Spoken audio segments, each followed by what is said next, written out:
Amigo. Reflexión de la inspiración del compositor dominicano para el resto del mundo, Mauricio Martínez. En la voz desde México, Jorge Álvaro Mejía Zabaleta. ¿Cuántos años han pasado desde aquel momento en que en mi tierna infancia vi cuando mi padre con cariño sembraba ese arbolito en el jardín de la casa?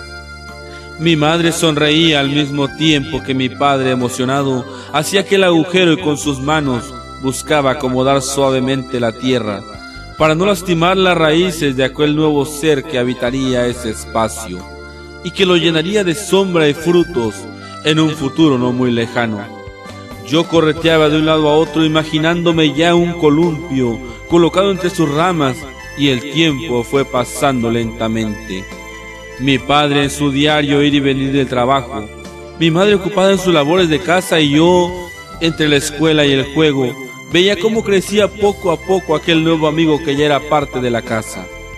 Sus ramas se engrosaban cada vez más y su copa cubría de fresca sombra el jardín, sombra que disfrutábamos en cada atardecer mientras veíamos flotar las primeras flores que con el tiempo se volvieron frutos, y el tiempo seguía su marcha.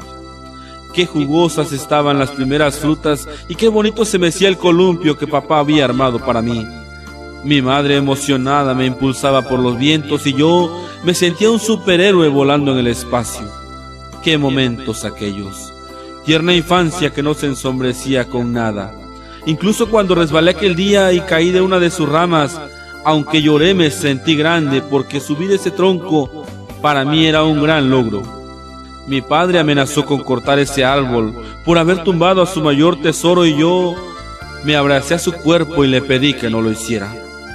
Mi madre afligida habló con papá y logramos convencerlo de que aquel árbol no tenía la culpa.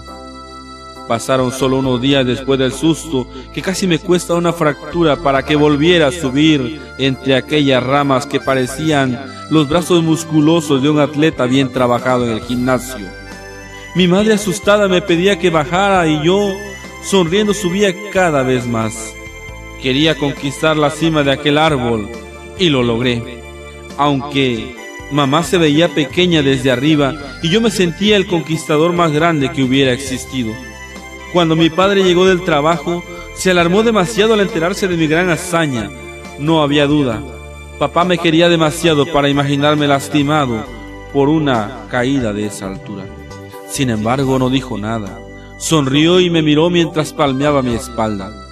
Pasó el tiempo veloz entre subir y bajar de aquel frondoso árbol, el mecer del columpio que cada vez tenía que ser más grande, las deliciosas frutas que muchas veces compartimos papá, mamá y yo, hasta que el final llegó, aquella noche en que sonreíamos felices bajo la copa de aquel amigo, mirando las estrellas que titiritaban en la noche oscura de aquel mes tan frío.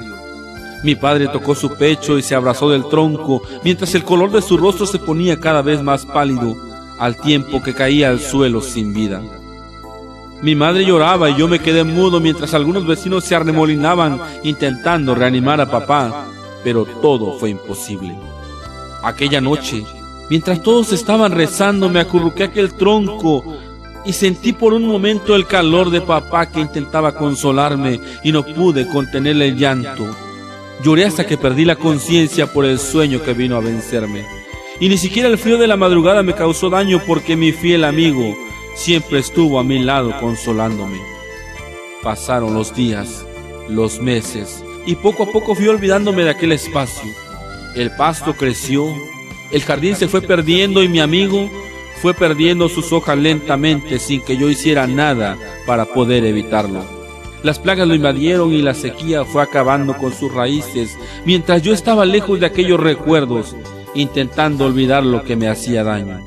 Porque después de la muerte de papá, mamá había insistido en que abandonáramos aquella casita, pues tenía miedo que el recuerdo pudiera seguirme afectando, y yo, aunque reacio a obedecerla, terminé aceptando porque ya no quería verla llorando.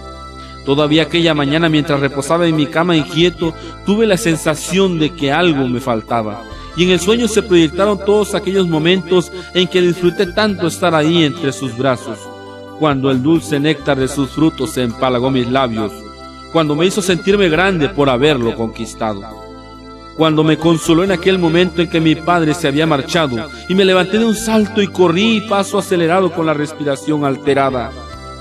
¿Cómo era posible que hubiera dejado tanto tiempo abandonado a quien no me hablaba, a quien quizá nunca me reclamaría nada, a quien fue mi mejor apoyo cuando sentía no tener nada? Qué dolor tan grande experimenté cuando lo vi ahí tirado en medio del jardín, con las ramas rotas y las raíces de fuera, en aquel suelo muerto al que yo lo condené desde que me fui. Sentí tal frustración que intenté levantarlo, pero no pude. Mi amigo había muerto mientras yo egoístamente disfrutaba de otros placeres, con la excusa de intentar reconstruir mi vida después de la muerte de mi padre. Tomé su tronco y, queriendo inmortalizar su recuerdo, mandé a hacer de él la cama en que ahora descanso mientras mi vejez avanza. Mi familia quizá aún no comprende del por qué para mí tiene tanta importancia esta cama en la que siento a mi amigo que me impulsa a seguir cada mañana, porque él creció conmigo y quizá me acompañe hasta mi último destino.